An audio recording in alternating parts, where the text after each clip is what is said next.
Like, comment, and subscribe for more content. It's Marvel, baby. Give me that. What is going on, guys? How are you guys doing?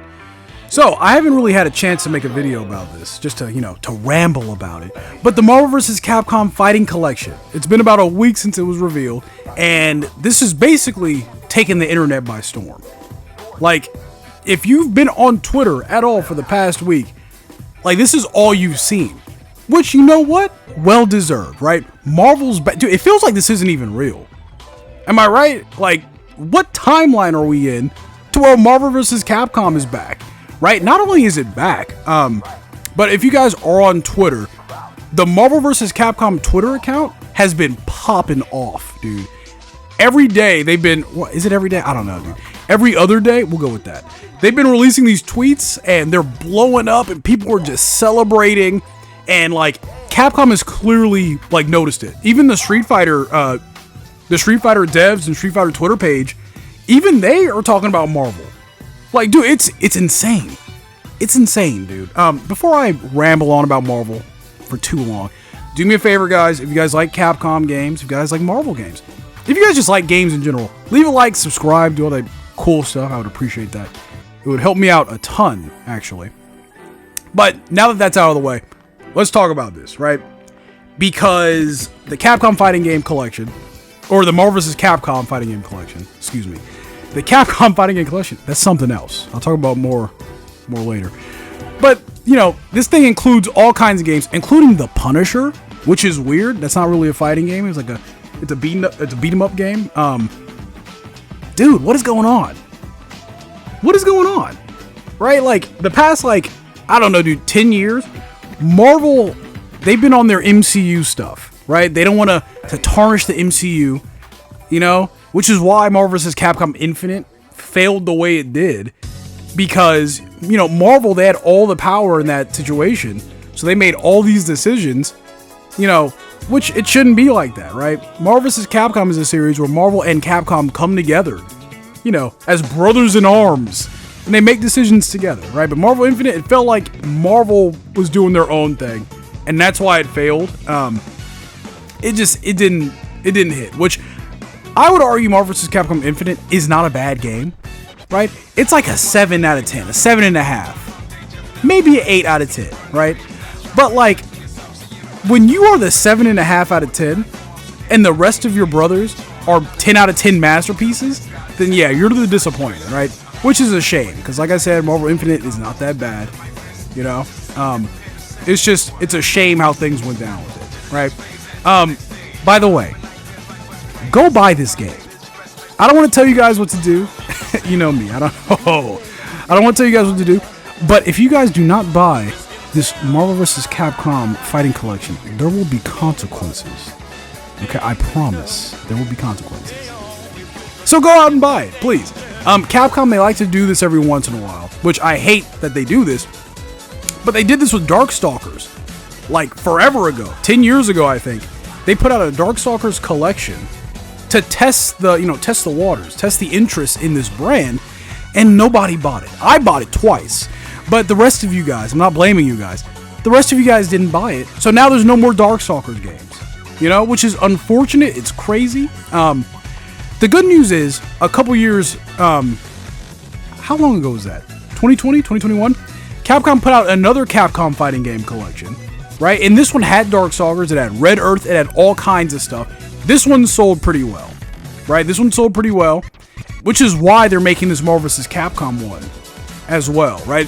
If you go to the Marvel vs. Capcom Fighting Game Collection website, I'll probably post a image of this, unless I forget.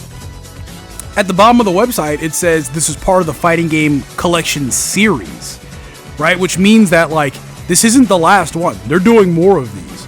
The current speculation, I didn't make this up. I thought I did, but then I saw other people talking about this. In Street Fighter 6 Season 2, Terry, Bogard, and Mai are in there, right?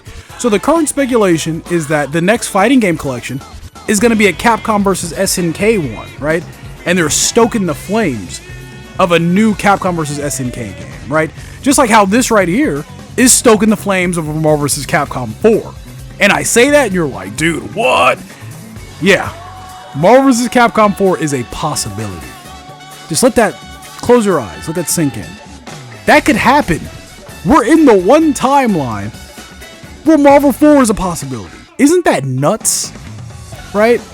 That Marvel and Capcom are working together again. So to close out this video, what I want to do, I just want to make a quick wish list, right? 3 characters on the Marvel side, 3 characters on the Capcom side, right? If there is a Marvel vs. Capcom 4, if there's one in the works. By the way, when this game comes out, everybody go to the gallery mode. Go to the art gallery. Capcom, they like to hide little hints, little secrets, concept art that has not been in any game so far in the gallery mode, right? So there may be some hints towards a future Marvel game. I just derailed myself. That's that ADHD at work. Oh yeah, as I was saying, 3 characters on the Marvel side, 3 characters on the Capcom side, right? These are just my tentative wish lists, right? My first Marvel character that I want to return, or to be in Marvel 4, is Taskmaster, right? This should be obvious if you guys have been on my channel for longer than 15 minutes. Then you know that Taskmaster, not only is he my favorite Marvel character, but he's my favorite comic book character just in general. I absolutely love Taskmaster, right? He's this really interesting character that, he can be a hero, he can be a villain, he can be a villain to Spider-Man, the Avengers. He's super splashable, right? He's funny, but he's also like this cold-blooded killer, right? He's an idiot, but he's also a badass. I love Taskmaster so much, right? So that's my first Marvel character. My first Capcom character, I want Leon, right? Dude, how's Leon not in a Marvel game yet? How? Someone explain me. Explain to me why Leon is not in a Marvel game. Dude, he'd be perfect. Dude, you put Leon on front and center on the box, it's gonna sell 1 million copies. I promise you, right? So those are the first 2 characters that I want. The next character I want from the Marvel side, and this is an intensely personal choice for me, I want the Green Goblin, right? The Green Goblin is my favorite Spider-Man villain. And, yeah, we get Venom in these games every once in a while. But, like, dude, the Green Goblin would be insane. Like, the boy Dipod, he drew his own Green Goblin Marvel 4 concept art, right? Like, the potential moveset the Green Goblin could have, right? And this is awesome, dude. Like, this is stuff that I would dream about. You know what I'm saying? Dude, they better not fuck around and throw the Green Goblin in there, because I will become a menace to society. Are you in or are you out, Virgil? Dude, I would go insane, right? So the Green Goblin, that's my character on the Marvel side I want. Switching to the Capcom side, I actually have 2 characters back to back, right? I know I'm breaking my own rules, but you know what? Whatever. Tough. So, my second Capcom character is Mega Man EXE, right? So the Mega Man Battle Network games, I grew up on these games. I love these games. These games are my childhood. I've played through all of the Battle Network games like 3 times each. I love these games so much. And Mega Man EXE is actually my favorite Mega Man. There's something cool about him, And I think Capcom has realized that, like, in today's current digital age, because, like, the Mega Man Battle Network collection came out last year and it sold really well. Right now, there's a bunch of merchandise for Mega Man Battle Network, right?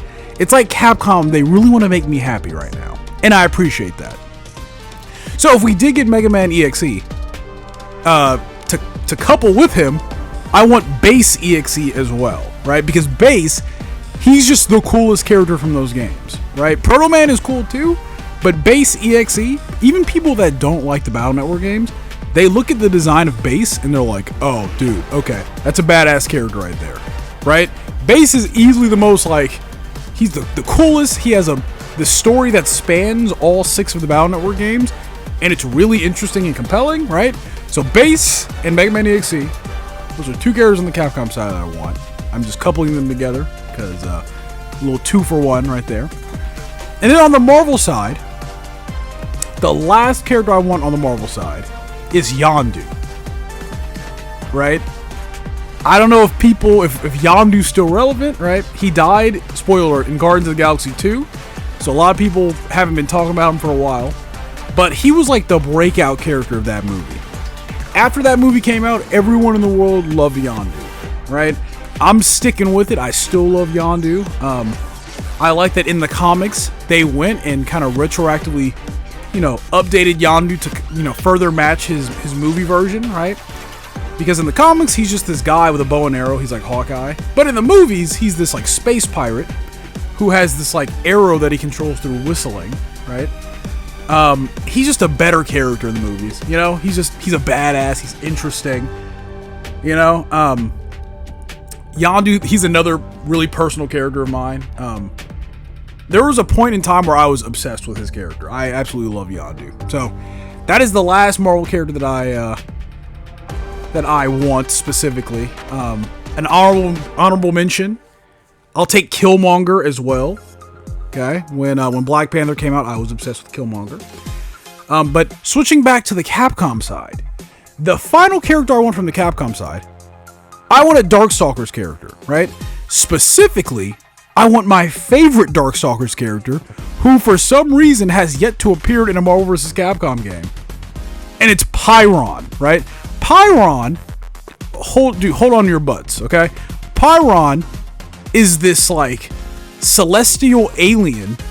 He's basically like a star system. He's a living star system, but like his body's formed as like this being made of like pure energy and fire. Dude, come on, look at me, dude. This dude is right up my alley, right? I've loved Pyron, dude, since the 90s. He is the coolest character in Darkstalkers. Also, there's like this like underlying layer to him that he might be like a biblically correct angel. He's like some holy creature. Oh, dude, I love that. Dude, he is so sick, dude. I love his moveset. Hey, he's a boss character, so he is overpowered. But you know what? That hasn't stopped Marvel before. Marvel Infinite was the first game. Oh, I mean, yeah, I guess so.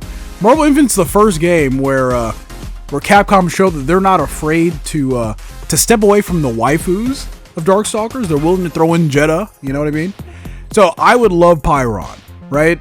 I would lose my mind if Pyron was in Marvel 4, a potential Marvel 4. And then my honorable mention for the Capcom side is Lady Dimitrescu from Resident Evil 8. Like, what more do I need to say? She's a super popular character. We all love her. Even if people that don't like Resident Evil Village, they like Lady D. So those are the characters that I want for a potential Marvel 4. And I keep saying potential because, like I keep saying, dude, nothing is confirmed yet. It's just that we're in the realm where this is a possibility, right? So that in itself is exciting. What characters would you guys want in a potential Marvel 4? Leave it in a comment below. I am curious. I love seeing people's potential Marvel 4 rosters. Right? It always makes me happy. But anyway, guys, that's the video. I'll catch you guys in the next one. Peace.